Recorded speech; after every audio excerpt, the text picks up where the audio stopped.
Bien, una de las características principales de Oliver y Spike como videojuego en cuanto a mecánica de juego es que aunque reúne pues mecánicas básicas como correr, saltar, también involucra otras como lo es nadar, como lo es cambiar de dimensiones, es decir, estoy en un momento dado corriendo y saltando y de un momento a otro me encuentro en un escenario en donde estoy nadando.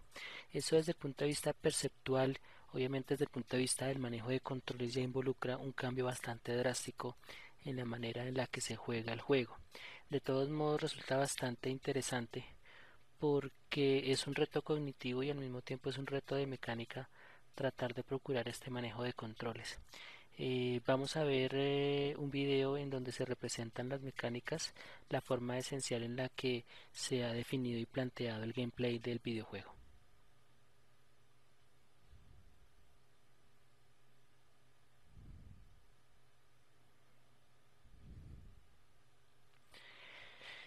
Bien, Oliver, aquí se nos presenta en una perspectiva de tercera persona.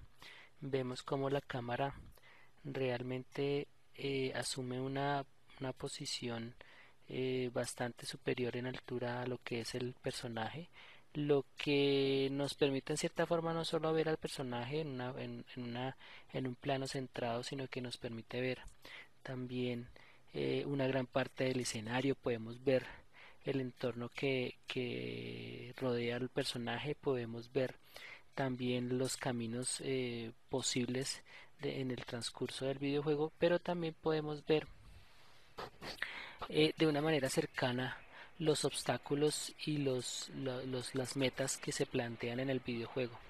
También obviamente de una manera muy visual podemos ver cómo nuestro personaje salta inmediatamente de una dimensión a otra y vemos como en esencia pareciera que los escenarios no cambian gran cosa. Me refiero a que la topografía aparentemente es la misma, pero de un momento a otro aparece en agua, de un momento a otro aparece un desierto, y es como si el escenario simplemente se tornara de un cambio más que dimensional, de un cambio en el tiempo, porque pues algunos espacios pareciera que tuvieran una topografía bastante similar.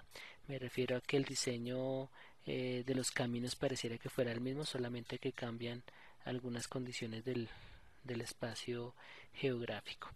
Aquí vemos algunos desarrollos de la interfaz gráfica de usuario, vemos cómo se desenvuelve la interfaz gráfica de usuario y ya entrando en otro nivel vemos ya un espacio interior, no exterior como lo que hemos visto anteriormente. Aquí ya vemos un espacio interior con un diseño en términos de estilo y en términos de color bastante atractivos. Guarda una cierta similitud en cuanto a la intensidad del color, en cuanto a la saturación de las texturas, pero vemos también cómo existe una relativa similitud en la manera como la cámara encuadra al personaje.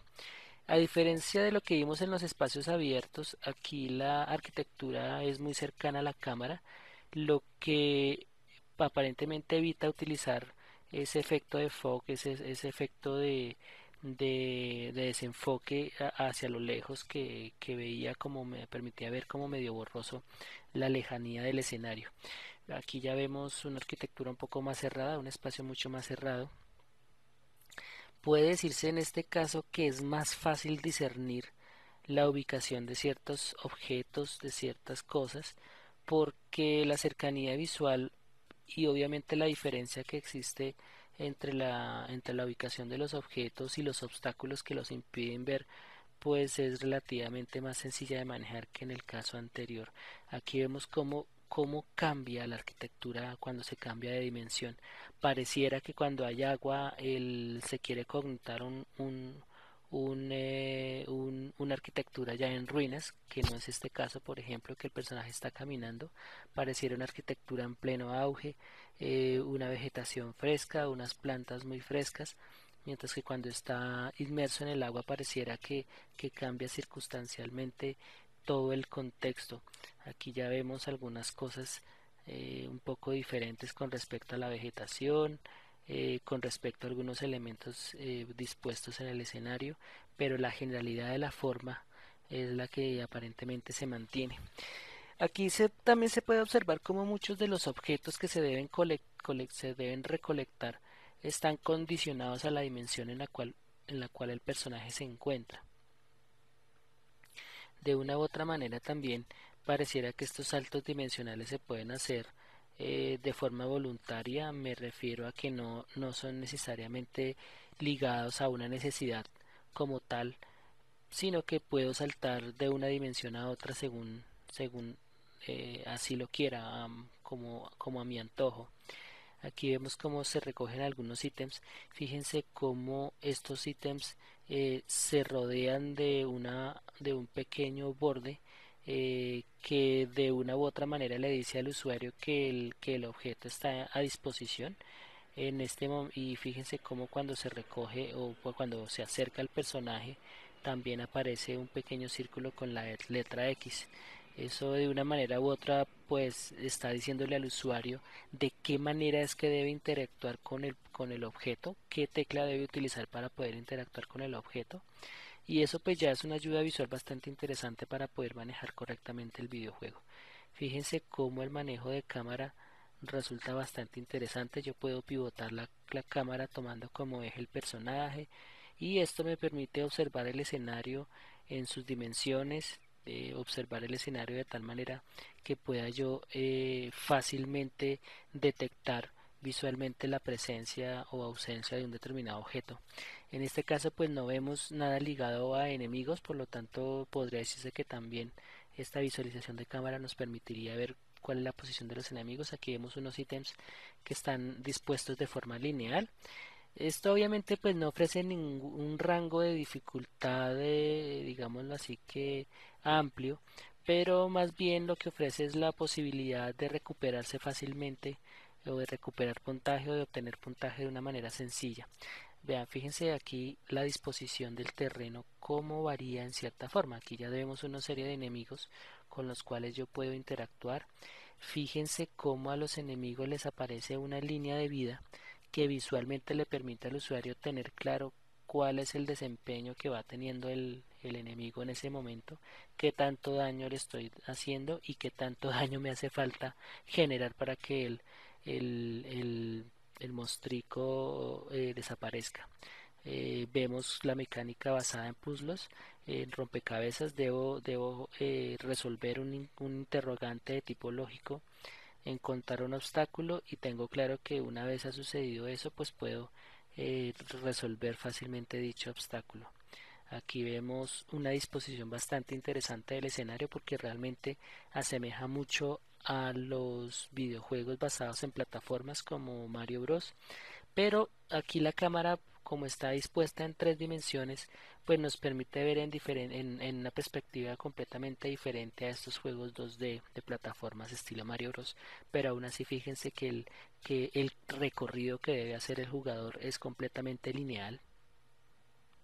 Obviamente la presencia de una arquitectura completamente tridimensional le da un poco más de dinamismo visual al juego, pero pues en esencia es una mecánica muy similar a los juegos 2D de tipo scroll horizontal como lo son Mario Bros.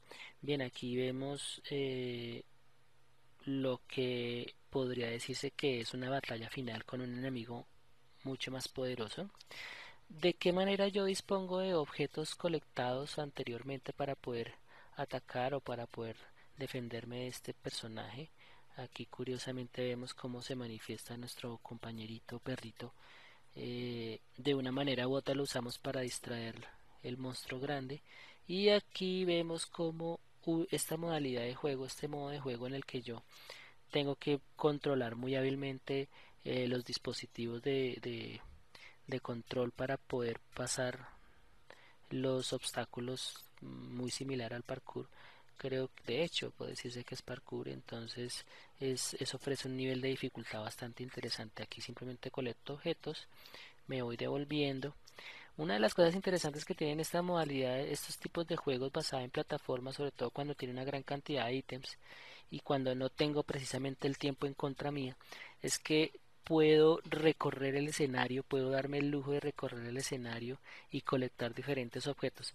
No solamente se presta para generar una mecánica basada en un recorrido o una exploración extensa del terreno, sino que puede darse simplemente la libertad para que el jugador lo haga y explore cada vez que juegue pues con mayor intensidad y mayor profundidad el escenario. En este caso es casi que necesario que el jugador explore el escenario en su mayor dimensión para que pueda colectar todos los ítems que necesita para sortear los diferentes obstáculos. Aquí ya vemos una finalización del demo y algunas consideraciones para buscarlo y escanearlo a través de QR Code.